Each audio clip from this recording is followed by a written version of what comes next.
before we get into it, yes, it's that time again. Anna Corrin's Segway of the Week. And this time Anna's linking a story about barcode scanners getting the price wrong to fashion faux pas at the Logies. And isn't she drawing a longbow this time? If they scan it wrong, you get it free. So, keep an eye out. Good advice. Just check that everything is what it's supposed to be. Which would be good advice also for the over-anxious star guests at the Logies this weekend.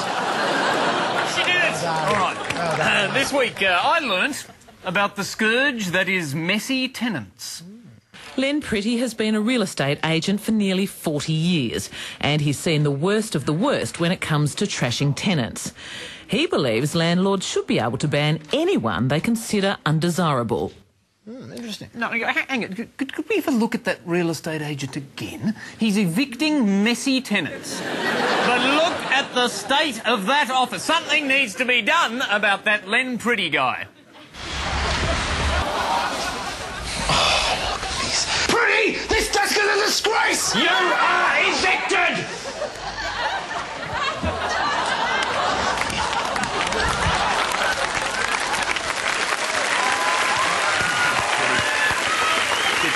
Took care of him. But the topic of this week's lesson is one very dear to our hearts. Stories about the chaser. Oh, yes. They've been coming thick and fast, these beat-ups about us, ever since Chris put on 200 kilos and Julian became a Muslim and Craig got himself a boob job. Now, at first these chaser stories were just puff pieces, but lately they've been taking a decidedly negative tone. See if you can guess what Anna Corrin thinks about the Sophia Loren Mr. 10 questions. She turned up for a media conference to confront the barbs of those who think they're funny. Ooh, segue that handsome. Hang on, I'm not the only person on TV who mistakenly thinks they're funny. If you've been down to your local supermarket lately, you'll know you have to be a super sleuth to find products made in Australia. I say Watson, I think we have it. It says it's made in China. My conclusion, very un-Australian. Hang on, they've stolen my shtick. It's my business. Andrew, do you really want to claim that? Yeah, no, not really. I didn't think so. No. And Martin King kept us all in stitches with his classic japery about the price of food at the footy. How humble could a hot dog be at these prices? They've got us cold at $4. I mean, do they think we're barking mad? King is on fire! He's kicked the sausage roll! $3.80. Is it time the pie got the punt? Oh!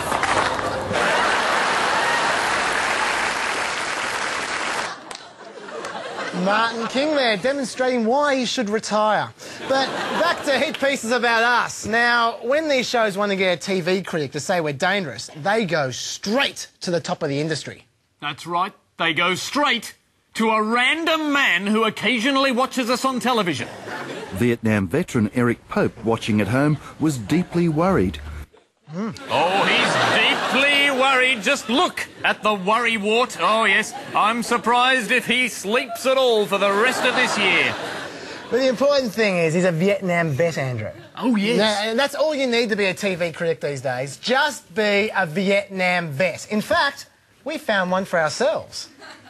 As a Vietnam vet, what do you think of the current affair?